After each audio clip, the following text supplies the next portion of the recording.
Hi, this is Ryan Dawson with the Anti-Neocon Report, and joining me today, again, a repeat guest is Mimi Alahim, or Syrian Girl, or Marin. She has many different names. The two pseudonyms are a little bit more famous, so I'm just going to stick with Syrian Girl because I don't feel like changing everything. I hope that's okay with you. Fine by me. Whatever the public know would be better. Yeah, we have to talk about a rather disgusting and horrible topic. However, there is some light at the end of the tunnel and some good news because some documents have been revealed by the DIA and it has vindicated things that you have said, things that I have said for many years about the conflict in Syria. And I want to talk to you about that today. But quickly, we'll run through the conflict in Syria. And we get this narrative from the Western press almost the entire time that it's Assad killing his own people and that he's a monster and he started the violence, and now it's the moderate rebels with Western aid versus the Islamic State and Assad, which is a narrative that doesn't even make sense. But that's what we've been getting, and you and I have gone over in prior podcasts about the Syrian gas attacks. Seemed like the third one was the charm because the rebels were caught the first two times. Then there was the barrel bombs, which was equally as ridiculous, and that was blamed on Assad, and people swallowed that hook, line, and sinker. But now we've got a report admitting that the West knew about and fostered the creation of ISIS and that it was in their own interest to do this. And that report comes from the CIA itself, from the very government. That's right. That created Al-Qaeda and ISIS. Yes, it came from the Defense Intelligence Agency, which is the DIA. Has been pretty good compared to our other alphabet soup networks.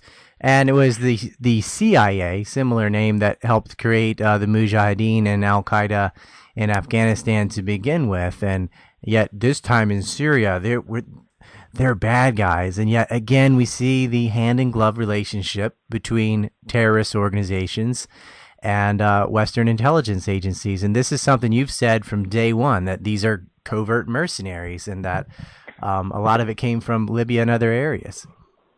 Well, absolutely. You said it as well. Us in the Truth Movement have been saying this for even before the Syrian crisis started. During the Iraq War, we were saying this ISIS was called ISI back then, it's created by the U.S. They're trying to create a civil war. They're trying to divide Iraq. Their aim is balkanization. These are things we have been saying for a decade. And now there's just the evidence of what we were, and the vindication of what we're saying is just mounting and mounting. The Defense Intelligence Agency's report basically stated that as a consequence of the supporting powers, they called them, Turkey, the Gulf states, and the U.S. supporting the Syrian opposition, the outcome is going to be ISIS. And Right. It's going to be in exact regions of Hasakeh and Deir Zur, where it is right now, in between Syria and Iraq, in that desert region. And the benefit of that is that it's going to divide Syria and Iraq, and it's going to isolate the Syrian government, which was the plan. And in the DIA report, they talk about how useful that would be and how the supporting powers want to see this happen. So this is like a blatant confirmation of everything we've been saying. But in the media, you have basically half the media going one way and the other half going the other way, running around like headless chickens, not really knowing what the narrative is anymore. 1 minute they're against Al-Qaeda in Syria, 1 minute they're against ISIS, next minute they're still supporting the rebels, next minute they really don't know where to go. Because even Robert Ford, the ex-ambassador to Syria and Iraq, came out and said the Syrian rebels all support Al-Qaeda. This was 6 months after saying that the Syrian rebels are completely separate from Al-Qaeda and they're still a strong force. So he's completely contradicted himself because he's lost his job. Of course.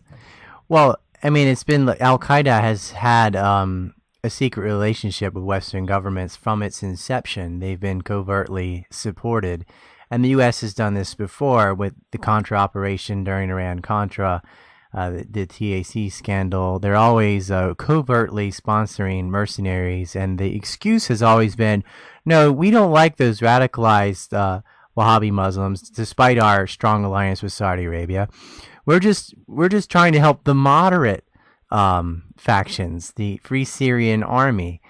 But when you look at their behavior, there's really no difference between them and ISIS. They have overlapping membership. They share the same weapons. They share the same training and money. And they are both grilling heads and eating organs and killing children.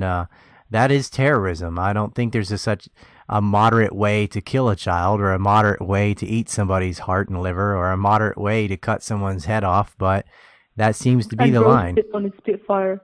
And film it. Yeah, well, we were watching all of these beheadings happening on Syrian streets in early 2012, before ISIS was even inside Syria, and before Jabhat al-Nusra was even recognized by the U.S. as a terrorist organization. We were watching videos of this, and the world was completely blind to it. And even now, if you ask a regular person on the street what's happening in Syria and Iraq, they say, oh, ISIS beheaded two journalists, American journalists, and that's all they know. Right. That was the attention that it got. Two American journalists were killed, and two Japanese journalists were killed. However, you did a report on this too. I saw it covered very well. One Japanese journalist and one FSA wannabe. Right. Who was apparently mentally ill. Well, they got illegal visas, went to Turkey, joined the FSA, got sold to ISIS, and were killed. Yes, exactly. Of course, that news didn't break out until after Shinzo Abe met and gave $100 million to reconstruct Palestine and Syria. And then all of a sudden, the Japanese were getting killed on TV. But they'd been in captivity for a month. So timely with that news. It's something else, the way Al-Qaeda constantly can get on television when they want to and give the speeches they want to. Absolutely. And one interesting thing that happened recently on Al Jazeera is the head of Al-Qaeda in Syria, Jabhat al-Nusra, appeared on Al Jazeera. And he was talking to an Al Jazeera journalist in what looks like a palace. So either he was in Qatar, or he must have stolen some rich person's house in Syria, because that kind of scenery isn't very common there. The palace scenery is more common in the Gulf oil-rich states. So that brings the question, is Qatar, where Al Jazeera's satellite station is located, are they harboring the head of Al-Qaeda? Well, Qatar, the government has openly stated they want to support Jabhat al-Nusra with weapons, and they want to bring Jabhat al-Nusra out from the cold.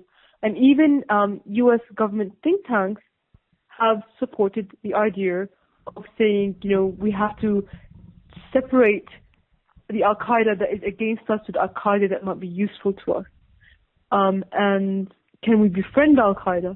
That was another interesting thing that was happening a few months ago. So it's not only that they are admitting that they created this monster, but they also want to befriend the monster, and they have no qualms about being open about it. Well, that's an interesting point to bring up Qatar, too, because they are the principal backbone of the Muslim Brotherhood, which was the original civil war in Syria under Assad's father that he had to deal with. Assad's father, of course, is who retook 30% of the Golan Heights, which the Israelis stole in the 1967 war. In Yom Kippur, Assad's father recaptured part of that land, and then there was a civil war with the Muslim Brotherhood in interior inside of Syria, supported by Qatar. And the DIA report openly admits that the MB, as well as Al-Qaeda in Iraq and other terrorist organizations, could form an Islamic State as an umbrella terrorist organization, and that they would foster and support this, that this was in the West and Gulf states' interest to do so. Well, it's definitely in their interests, because Syria and Iraq uniting becomes a very strategically powerful country, because Syria has access to the Mediterranean Sea and Iraq has access to the Strait of Hormuz. And with Syria, Iraq, and Iran being connected, and Lebanon being connected, that it creates like a crescent of resistance against Israel and against a hegemony in the Middle East, and just putting in ISIS smack dab in the middle between Syria and Iraq and dividing those states is exactly what was the agenda for a long time. Because if you read up on the project for the new Middle East and you saw the maps that they were creating, they wanted to divide these states a long time ago. Just divide and conquer, really, to take them over. And ISIS is basically the way to pave the way to get there. And the whole pretense of the U.S. fighting ISIS and, apparently they've been fighting them now, bombing them now for how many months, maybe a year. And they've only grown stronger. In fact, the result of the U.S. bombardment against ISIS has been a boost in recruitment because a lot of people were, open to the idea that ISIS is a conspiracy that was created by the West. And now that the West is supposedly fighting ISIS, it might push the, very naive youths into believing, ISIS is the heroic power that is fighting the infidel West, etc., etc. So basically, in fighting ISIS, they've given ISIS the legitimacy that it needed to gain recruits. Yeah, and it's not so naive for people living in Iraq. They went through the hell of U.S. occupation, mothers and fathers killed, cities burned down, and so the only thing they're going to hate more than the Islamic State is the Americans, because it's the Americans who invaded in 2003, burned Fallujah, dropped all those bombs, occupied the country, raped, murdered, and tortured people, and so they're automatically going to be on whatever side is fighting the Americans. But when you look at the actual targets of the American bombings, it seems to be oil refineries and grain silos and things from the Syrian state. And if you look at the West's ownership class in Israel, they've acted as Al-Qaeda's air force, bombing Syria 6 different times, attacking Hezbollah, killing the anti-ISIS commander, and yet no attacks on Israel by the Islamic State. Not at all. And even though they're right on the Syrian-Israel front in the Golan Heights, Jabhat al-Nusra actually is getting aid from Israel on the Golan Heights border, medical aid and guns, and they've been pictured talking to each other. And these pictures were posted online. The pictures were taken by a Syrian living in the occupied Golan Heights, which is occupied by Israel. And as a result of releasing these pictures, he was actually put into Israeli prison. So the fact that Israel has been colluding with Al-Qaeda is an open secret, because it's only a secret as a result of being ignored by the media. So it's difficult though, because in spite of all the evidence that's mounting, in spite of the fact that we've been vindicated and we've been talking about this for such a long time, we still haven't really been able to crack the nuts, basically, of how to bring this to a mass audience. People seem to have a goldfish memory because they're not actually paying attention. They don't remember that only 3 years ago, the U.S. government was supporting the very people that they are attacking now. Very few people realize this. So how is it that we're going to affect change? That is the real question I'm struggling with right now. I guess, I personally have hope in this DIA report. It's just a matter of getting the information out, because this is written confirmation from 2012 stating that the West actively participated in creating the Islamic State. Not that it is the West, but that they fostered it, that they wanted this to happen, that it was a predictable outcome of, flooding the area with guns and money, and that they supported these terrorist organizations against the Assad government. They call it a regime. And so you can't get any more clear than that. But I think a lot of people are just going to believe what they want to believe based on their political ideology, not based on reality or facts, sadly. Yeah, well, most, I won't say most, but a lot of people on the street, they just wouldn't trust their government, unfortunately, and just go along with what they say. They want to be the good guys, so they don't really want to believe what's clearly right in front of them. And unfortunately, they're just simply not exposed to enough information because, of course, the media is controlled by corporations and the government is completely controlled. And they go with whatever the government tells them to say. Well, we saw that clearly in the build-up to war with Iraq. Every single mass media outlet lied about everything, including a post-war lie saying that the weapons of mass destruction that didn't exist were moved to Syria. And that came from Judith Miller, a little queen neocon herself, and the same woman who was thrown in jail for 85 days for leaking information on Valerie Plame and ruining the CIA's ability to track nuclear weapons proliferation. And she ended up getting out of jail and getting a job with Fox News. You get rewarded when you lie, and you, like Robert Ford, you get fired when you tell the truth.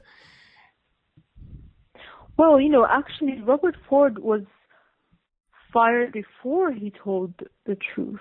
I believe he began to sing like a bird only after he was fired, and he may have been fired because Egypt didn't accept him as an ambassador, because the Egyptian people began to protest the idea of him coming to Egypt after reading the report by the website Global Research that exposed him as a death squad civil war harbinger. The Egyptian people basically said, no, you're not going to bring the man that brings civil wars wherever he goes to Egypt, especially now, because this was just around the time that Morsi was put in jail. The Muslim Brotherhood President Morsi was put in jail by Sisi, and there was a lot of conflict happening in the street. And, Egypt avoided the civil war, since not accepting Robert Ford. So perhaps Robert Ford became a liability. I'm not sure about the politics that's happening behind the scenes, but here from the outside perspective, he lost his job right after he was refused the position as ambassador to Egypt. And then only in a few months, he became more and more vocal. He opened up a Twitter account, which he blocked me, by the way. On that Twitter account. Congratulations. Yes, I can add it to my list. So, maybe he's disgruntled. Maybe he wants to still be somehow relevant. But it's useful to us anyway, because now at least he's telling some kind of truth. Well, that's good, and thanks for correcting me. Although there are plenty of examples of when somebody starts telling the truth, they get canned. There definitely is, but I guess he's a terrible person, so I doubt that he would spontaneously decide to tell the truth. But yeah, you're absolutely right. Talking about bringing civil war wherever you go, another character like that would be John McCain. Yeah, well, I think that they send in their dog whenever they plan to create a civil war somewhere, and that dog is John McCain. So someone maybe more high up level would be Bernard Henry Levy. He's another messenger of death figure the messenger of death. One of the four horses of Revelations. Precisely. You see him and you can just see the skip outline just surrounding him. So he was, of course, Bernard Henry Levy on the Turkish-Syrian border in 2011. He went to Libya and he also went to Ukraine. So, but I feel rather proud that he wasn't capable of entering Syria proper. He was only able to, cowardly stay on the Turkish border, peering at Syria from afar. So I still have hope that we have the strength as a people to kick this menace away. Well, I saw Assad recently met with the Armenians, talking about the Turkish genocide of Armenians, and they are standing with the Syrian people in this time of crisis. It's really, it's painted also in the press as religious sectarian violence, but the reality is it's religious fanatics versus the secular, all the secular groups. I guess non-religious too, and so orientalized in the press. But really, nobody wants to live under Al Qaeda. I mean, It's the people are standing with not. It's not that they're pro-Assad. Some of them are pro-Assad, but they're more or less anti-ISIS. They're more or less pro-Syrian. They want to live they want to live freely, and that's not going to happen under an Islamic state. Well, the idea of a sectarian civil war in the Middle East was something that the media was promoting a long time ago. If you recall, during the beginning of the Iraq War, all that you heard in the media was civil war, civil war. And unfortunately, that's all the time we have today for the free version. You can get the full podcast, 48 minutes with Mimi Alahim. We're also going to get more into the DIA and why that document was leaked. Why did they allow that anyway if it was so condemning? I'll be answering that as well. We do have a button now for the members. All you have to do is click the button at the top or on the bottom if you're using a phone. It's a gold sticker looking thing that says VIP on it. $5 a month or $50 a year, and you get all the podcasts for download, and you get all the full versions of every podcast and everything else. You will also be the first ones to see Empire Unmasked, aka War by Deception 2. You do not want to miss that one. Appreciate your support. Please go read the DIA documents if you haven't already. All you have to do is Google DIA ISIS and you can find it. Next on the show is going to be Brad Hoff, who wrote a report on the Levant report about the DIA, and we will be speaking with him on Wednesday, followed by my brother, who found the lost colony.